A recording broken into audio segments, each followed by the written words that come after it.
La section d'information, tout de suite le sommaire. Le manque d'eau, de routes dégradées, les populations alertent. C'est à la veille de la ziara annuelle du village de Nguidj. Le comité d'organisation de l'événement a exprimé les attentes des villages au cours d'une réunion. On fait le point avec notre correspondant permanent à Louga. L'espoir des habitants de la commune de Mbane, agriculteurs et éleveurs sont dans l'attente avec l'installation d'une unité d'industriels dans la zone. La société mère a été interpellée sur la responsabilité sociétale d'entreprise à l'occasion d'une rencontre avec la population. La correspondance de Lamine Baylassène à suivre dans un court instant. Vive réaction de la diaspora après le meurtre du jeune Mohamed Lamine Dramé en Allemagne. La communauté sénégalaise de Dortmund s'est opposé au projet d'incinération du corps du ressortissant sénégalais. Selon Alioune Ndiaye, l'expert en migration, parle d'actes racistes et exige une enquête qui vise la police allemande. Vous l'entendrez dans ce journal. Politique, la révolte à Pikine. Un collectif de plus de 200 personnes se dresse contre le régime pour défendre les intérêts, disent-elles, du département. Ces conseillers municipaux exigent des sièges du Haut Conseil des collectivités territoriales. Ils soutiennent pour déplorer l'absence des cadres du département de Pikine dans le gouvernement et autres postes de responsabilité. Tout de suite, le développement.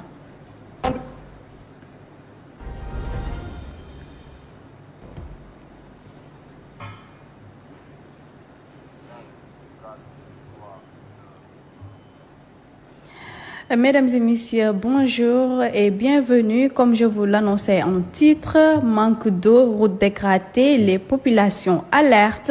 C'est à la veille de la ziara annuelle de la commune de Nguidj. Le comité d'organisation de l'événement a exprimé les attentes des villageois au cours d'une réunion. On a fait le point avec notre correspondant permanent à Louga, Alioune Badara Mbaye. Mapenda Mbeng, chargé de la communication de la 64e édition de la ziara annuelle à Nguidj, revient sur les urgences pour le bon déroulement de cette rencontre religieuse. L'urgence, c'est d'abord l'eau, parce que c'est la période et la zone. Là aussi, nous avons vraiment reçu un engagement de la part des autorités de l'hydraulique et de Seno, qui vont s'engager à mettre à disposition des bâches de grande quantité et même des camions citernes pour assurer les différentes navettes, en tout cas pour venir en charge ou bien pour venir en aide à la population. L'état des routes, d'abord, c'est le premier problème du ziara de Nguidj. D'autant plus que ça fait 4 ans ou bien 2 ans que cette route n'est pas pratiquée du tout. Et vous savez que des pèlerins se déplacent au niveau du Sénégal, sur l'ensemble du territoire, pour converger vers Nguidj. Mapenda Mbeng dénonce l'attitude des personnes mal intentionnées qui utilisent les réseaux sociaux pour détruire des individus. Chacun doit faire preuve d'un minimum de respect envers l'autre. Parce que ne pas respecter l'autre, c'est ne pas se respecter. Et si on parle de démocratie, mais respectons les convictions des autres. Hein? Donc je crois que c'est ça. Et maintenant, tous les problèmes d'éducation, comme on l'a dit, et malheureusement, je dirais même malheureusement ou heureusement, c'est la liberté d'expression qui nous pose ces problèmes. Avec la 64e édition de la ziara annuelle qui va se tenir à Nguidj, la famille Abbassia espère, avec l'appui de l'État du Sénégal et le respect des mesures qui ont été soulevées lors de ce CRD, va permettre une grande réussite de cette rencontre religieuse. Alioune Badara, merci. Voilà ce qui nous plonge également dans les attentes des habitants de la commune de Mbane. Là-bas, agriculteurs et éleveurs sont dans l'espoir de vivre de meilleures conditions avec l'installation d'une unité industrielle dans la zone. La société mère a été interpellée sur la responsabilité sociétale d'entreprise à l'occasion d'une rencontre avec la population. Lamine Baylassène. Avec les populations pour le développement de la commune, mais également pour le développement du Sénégal. D'autres localités du Sénégal avaient demandé l'implantation de l'usine, mais nous avons choisi la commune de Mbane à cause des nombreuses opportunités pour cette commune. Autant de réalisations prévues dans le cadre de sa responsabilité sociétale, ce qui rassure le maire de Mbane. J'ai beaucoup discuté avec les industriels pour qu'ils puissent installer l'usine ici dans la commune de Mbane. Vous avez parlé de pisciculture. Effectivement, la commune de Mbane est très proche du lac de Guiers. Avec le lac de Guiers, vous avez plusieurs opportunités. Donc, vous allez également nous aider dans le cadre de l'emploi des jeunes. Il y a beaucoup de jeunes ici qui ne travaillent pas, mais également les femmes qui s'activent dans la transformation des produits locaux. Donc, c'est pour moi un grand plaisir de recevoir cette entreprise ici dans la commune de Mbane. Vous savez que la commune de Mbane a un rôle important à jouer dans l'économie du Sénégal. Pour les populations, l'installation de l'usine de tomates est une aubaine pour cette zone d'Idjeri. Mais les éleveurs et agriculteurs demandent la prise en compte de leurs préoccupations. Nous saluons l'installation de l'usine dans la commune de Mbane. Vous savez que la commune de Mbane est composée d'agriculteurs, d'éleveurs et des pêcheurs, dans lequel nous demandons aux responsables de l'entreprise de nous aider dans le cadre de la responsabilité sociétale, surtout en matière d'éducation des enfants et l'accès à l'eau potable. Les investisseurs se disent prêts à accompagner les populations, surtout les organisations de femmes transformatrices de produits agricoles. C'est toujours l'indignation dans la diaspora africaine avec le meurtre du jeune Mohamed Lamine Dramé en Allemagne. La communauté sénégalaise de Dortmund s'est opposée au projet d'incinération du corps du jeune ressortissant sénégalais. Selon Aline Ndiaye, l'expert en migration parle d'actes racistes et exige une enquête qui vise la police allemande. Propos recueillis par Cheikh Bamba Faye. Je viens vous informer du décès également dans la diaspora en la personne de Mohamedou Lamine Dramé, donc qui serait un malade mental et âgé de 16 ans, tué par balle, on dirait 7 balles par près d'une dizaine de policiers, quoi. Ils ont voulu l'incinérer après l'enterrer de justesse. La communauté de Dortmund s'est opposée là-dessus. Ils ont décidé ce vendredi de l'enterrer. Mais ils font un appel un peu, donc avec la photo à l'appui, pour informer ses parents, donc du décès du garçon, et demander également qu'une enquête soit ouverte parce que cette action a une connotation plutôt raciste, quoi. Parce que pour un malade mental de surcroît, on aurait compris un tir dissuasif, quoi. Mais 7 balles sur un corps, c'est un peu abusé. Et on s'indigne encore, on s'offusque de la violence de la communauté un peu de la diaspora sénégalaise, africaine on va dire, après les exactions et les malheureux événements qui se sont passés au Maroc ou qui frôlent la tyrannie qui est révoltant, qui est répugnant et dégoûtant, tout simplement. Parlons à présent de l'éducation. Plus jamais de dérive dans le milieu scolaire. Une décision prise par le chef de l'État, Macky Sall, lors de la cérémonie de la distribution des prix dédiés aux meilleurs élèves du Sénégal, salué par les spécialistes de l'éducation qui, par ailleurs, interpellent la communauté. Du côté des parents, ils préconisent le renforcement du règlement intérieur dans les établissements scolaire. Écoutons le reportage de Sabel Ouad.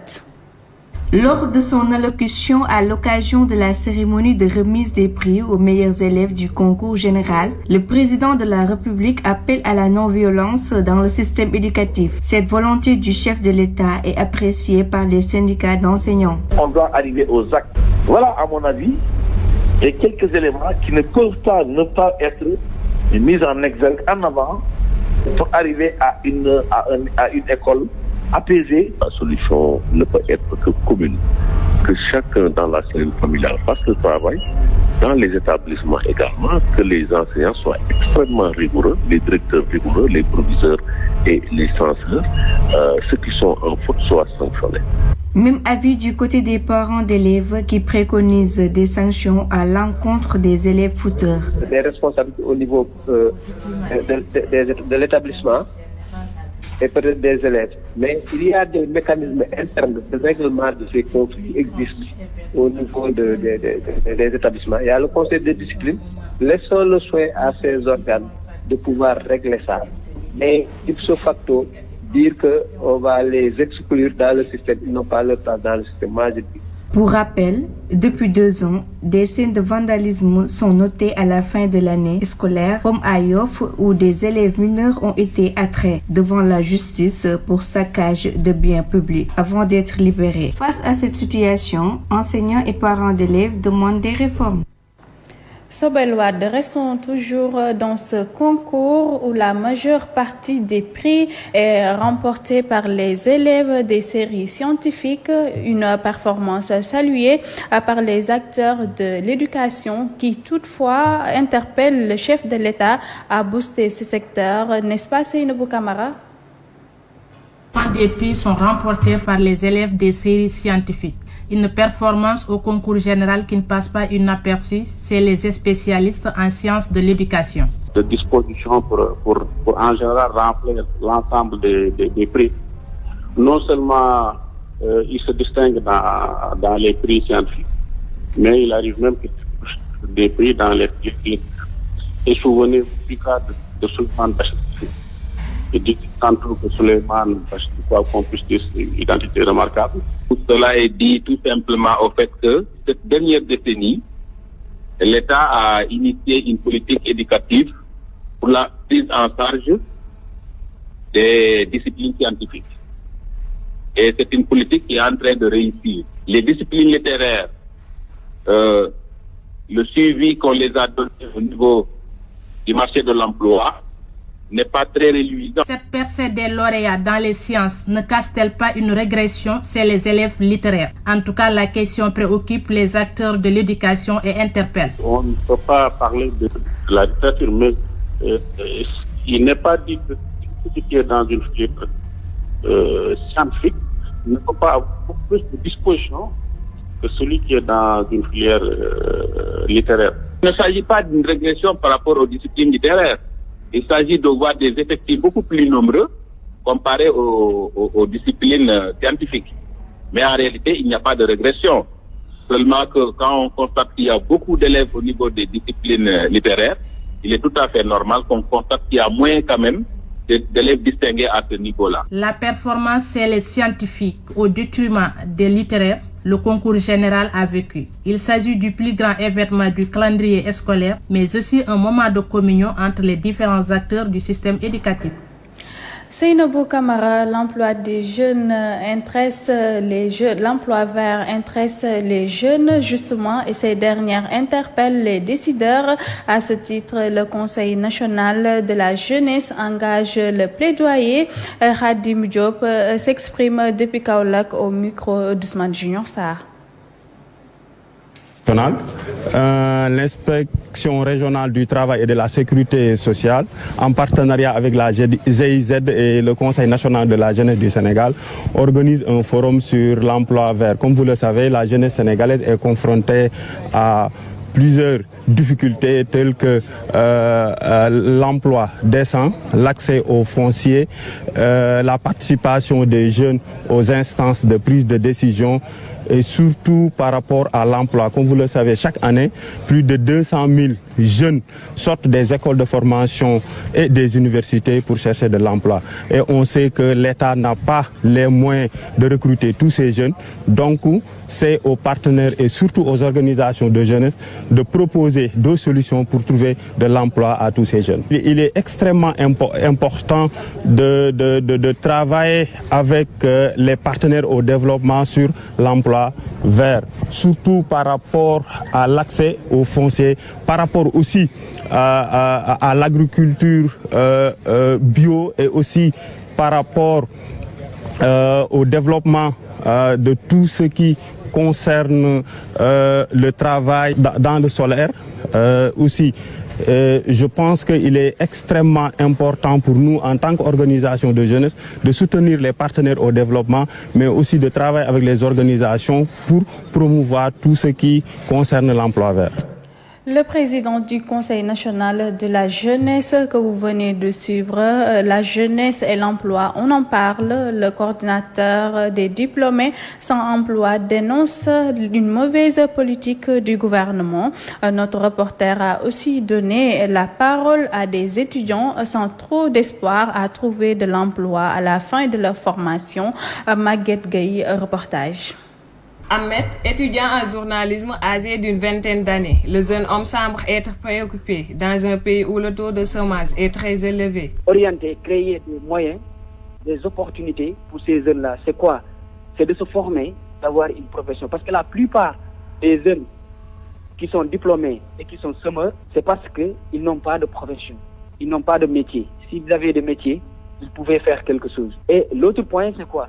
Il faut aussi que ces jeunes-là comprennent que il ne faut pas qu'ils attendent que les entreprises leur recrutent. Selon le rapport 2021 de l'Agence nationale de la statistique et de la démographie, le taux de chômage est estimé à 24% au Sénégal, alors que plus de la moitié de la population a l'âge de travailler, selon le juriste des Sénégalais sans emploi. Moi, ce que je peux dire par rapport au chômage des jeunes est que la situation est catastrophique. La situation est dangereuse, malgré les efforts qui ont été consentis dans le secteur, mais il faudrait savoir que la question de l'emploi est transversale. Elle ne saurait être canalisée au niveau du ministère de l'Emploi ou au niveau de la section générale. Les diplômés sans emploi remettent en cause la politique du gouvernement pour l'emploi des jeunes. Mais ces seuls sacrifices ne sauraient suffire pour régler la problématique de l'emploi des jeunes, parce que c'est une question transversale qui concerne tous les ministères, qui concerne tous les départements. Aujourd'hui, des centaines de milliers de jeunes sont confrontés au chômage. Il faut que l'État assiste les jeunes. Et aussi, dans les écoles de formation des jeunes qui sont déjà formés, il faut qu'il y ait un suivi. Le suivi, c'est quoi? C'est la création d'entreprises. C'est encourager les entreprises de s'implanter, que ce soit les entreprises privées ou publiques. En tout état de cause, le Sénégal fait partie de la sous-région où le taux de chômage ne cesse de grimper, malgré les programmes d'insertion professionnelle mis en place par le gouvernement. Parlons à présent de la politique. La course vers le Haut Conseil des collectivités territoriales. Pikine exige des postes ainsi que des nominations dans le gouvernement. La revendication émane d'un collectif fort de plus de 200 conseillers. Tous estiment que le département de Pikine est oublié par le régime. Je vous propose les explications d'Ibrahima Sall, le porte-parole du collectif, au micro de Biram Sen et Ibrahima Togola. Pikine, l'un des plus grands départements du Sénégal, de par son poids électoral, mérite beaucoup plus de considération et de responsabilisation. Notre collectif se dit sidéré de constater avec regret ce manque de respect et de considération à l'endroit de notre cher département. La non-présence des candidats pikinois parmi les 30 premières personnes investies sur la liste nationale de la coalition Benno Bokk Yakaar aux dernières élections législatives en est une parfaite illustration. Considérant tous ces manquements politiques, notre collectif, regroupant plus de 200 conseillers municipaux devant toutes les communes, venant de toutes les communes du département de Pikine, demande à avoir au minimum 5 représentants parmi les futurs hauts conseillers des collectivités territoriales. Nous souhaitons beaucoup de plus de nominations, surtout dans le prochain gouvernement, et des directions pour Pikine pour réparer l'injustice subie depuis 2012 en matière de responsabilisation. C'est cet élément qui met fin à cette principale section d'information. Mesdames et messieurs, merci de nous avoir suivis. Restez scotchés avec les programmes de la radio Dunia Vision. Au revoir.